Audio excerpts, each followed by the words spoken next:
Nifty और Sensex लगातार गिर रहे हैं। ऐसी सिचुएशन में खासकर जो नए इन्वेस्टर्स हैं उनको थोड़ी चिंता होती है कि अपने म्यूचुअल फंड्स का क्या करें। अपनी जो एसआईपी चल रही है क्या उसे बंद कर दे, लमसम इन्वेस्टमेंट करें। ऐसे कई सारे सवाल उनको परेशान कर रहे होंगे। आज के वीडियो में हम डेटा की मदद से जानेंगे कि एसआईपीज फॉलिंग मार्केट में करना ज़्यादा अच्छा होता है या एसआईपीज जब मार्केट बढ़ रहा होता है तब ज़्यादा अच्छा होता है। और साथ ही साथ मैं आपको यह भी बताऊंगा कि इस पर्टिकुलर मार्केट सिनेरियो में जब पूरा मार्केट करेक्शन मोड में एंटर कर चुका है तब सबसे best investment strategy mutual funds को लेकर एसआईपीज करना है या लमसम करना है।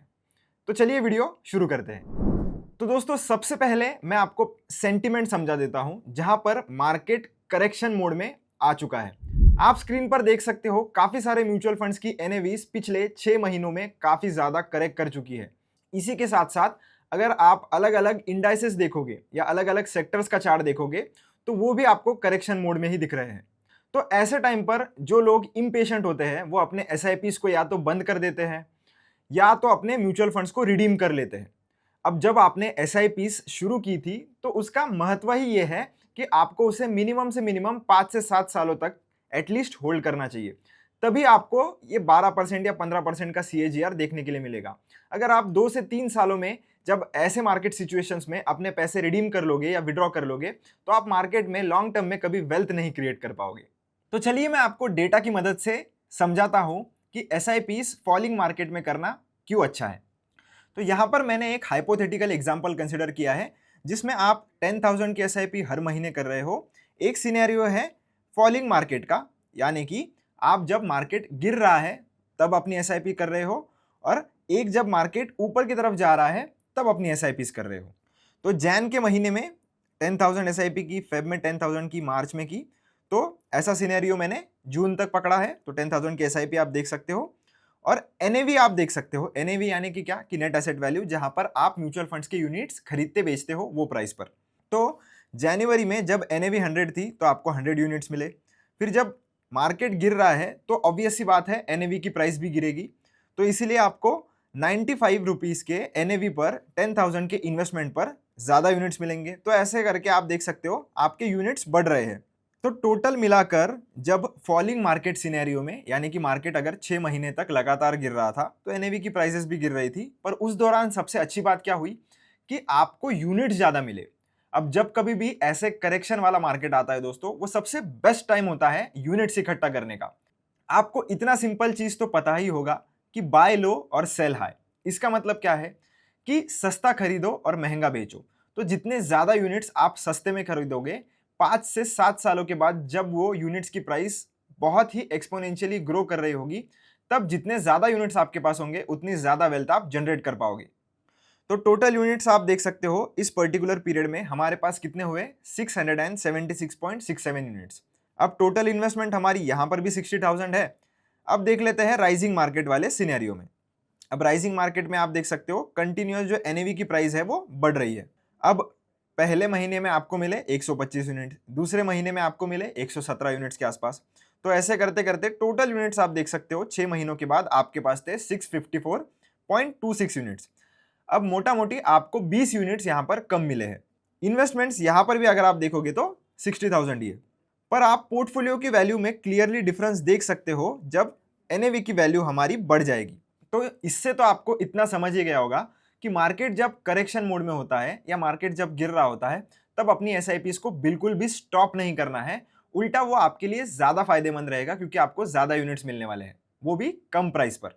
अब बात करते हैं दोस्तों, लमसम इन्वेस्टमेंट करनी चाहिए या नहीं ऐसे मार्केट सिचुएशन में। तो उसके लिए मैं आपको चार्ट पर लेकर चलता हूं। तो निफ्टी का चार्ट मैंने आपके सामने ओपन कर लिया है दोस्तों। तो आप अगर देखोगे तो जब कभी भी आपको लमसम इन्वेस्टमेंट करनी होती है, आप वो मार्केट के पीक पर नहीं कर सकते। यानी कि जितना ऊपर की तरफ आप लमसम इन्वेस्टमेंट करोगे, जाहिर सी बात है आपको कम यूनिट्स मिलेंगे। और उस केस में क्या होगा कि अगर उसके बाद जब आपने इन्वेस्ट किया उसके बाद अगर मार्केट करेक्ट करता है तो आपको म्यूचुअल फंड के पोर्टफोलियो में लॉस शो हो सकता है। इससे बचने के लिए आपके लमसम इन्वेस्टमेंट की टाइमिंग बहुत ही जरूरी होती है। जिन लोगों को मार्केट टाइमिंग नहीं पता उनको मैं थोड़ा समझा देता हूं। जैसे मान लेते हैं 2 इन्वेस्टर्स थे, एक को हम ए मान लेते हैं और एक को हम बी मान लेते हैं। अब इन्वेस्टर ए ने क्या किया, यहां पर कहीं पर उसने लमसम इन्वेस्टमेंट कर दी और इन्वेस्टर बी ने क्या किया, अब कहीं जाकर वो अपना लमसम इन्वेस्टमेंट डाल रहा है। तो आप सिंपल सिंपल देख सकते हो, अगर ए इन्वेस्टर जो है उसने यहां पर अगर अपना लमसम इन्वेस्टमेंट किया है तो वो ऑब्वियसली अभी लॉसेस में होगा। पर जो बी इन्वेस्टर है वो अगर आज अपना लमसम इन्वेस्टमेंट करता है तो उसे ऑलरेडी ये जो 15% के आसपास का फॉल आया है, उतना डिस्काउंट ऑलरेडी उसको अपने एनएवी के प्राइजेस में देखने के लिए मिलेगा। तो कल को जाकर मार्केट अगर और गिरता भी है तो उसको इतना लॉस नहीं होगा जितना ए को हुआ है। और जब मार्केट इवेंचुअली यहां से कहीं से भी टर्न आउट अगर हो जाता है तो इन्वेस्टर बी को ज्यादा फायदा होगा कंपेयर टू इन्वेस्टर ए। तो इसीलिए दोस्तों लमसम इन्वेस्टमेंट की टाइमिंग यानी कि कब आप इन्वेस्ट कर रहे हो ये बहुत ही इंपॉर्टेंट होता है। तो मैं आपको एक इन्वेस्टमेंट स्ट्रेटेजी बता देता हूं जो मैं पर्सनली फॉलो करता हूं। तो मैं क्या करता हूं, जब कभी भी मार्केट ऑल टाइम हाई पर होता है तब आपको गलती से भी लमसम इन्वेस्टमेंट्स नहीं करनी है। अगर आपको डाउट है, अगर आपको ऐसा लग रहा है कि मार्केट यहां से ऊपर की तरफ ही बढ़ने वाला है, तो आप एक सिंपल सा काम कर सकते हो। आप आपके लमसम को 3 या 4 पार्ट्स में कट कर दीजिए, यानी कि डिवाइड कर दीजिए। जैसे मान लीजिए आपके पास अगर 1 लाख है तो आप उसको 25,000 के ऐसे 4 पार्ट्स कर लीजिए, या तो आप इसे 33,000 के 3 पार्ट कर लीजिए। तो आपको क्या करना है, जब भी आपको ऐसा लगता है कि लमसम इन्वेस्टमेंट करनी है, आप आपका पहला पार्ट डाल दीजिए। फिर वहां से जब 10% और नीचे मार्केट आ जाता है तब आप आपका सेकंड पार्ट डाल दीजिए। फिर वहां से अगर 5-10% और मार्केट गिर जाता है तो आप आपका थर्ड पार्ट डाल सकते हो।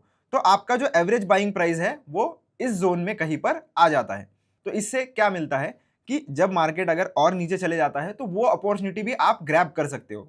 अगर आप पूरा लमसम एक बार में ही इन्वेस्ट कर देते और उसके बाद भी अगर मार्केट और नीचे चले जाता तो आपके पास वेट करने के अलावा या लॉस देखने के अलावा दूसरा कोई भी चारा नहीं बचता। तो इसीलिए आपको अगर लमसम इन्वेस्टमेंट करनी भी है तो वो भी आप 2 या 3 शॉट्स में प्लान कर सकते हो। तो हमेशा ध्यान रखना है दोस्तों, जब भी मार्केट अपवर्ड ट्रेंडिंग मार्केट होता है तब आपको लमसम इन्वेस्टमेंट्स करना अवॉइड करना है।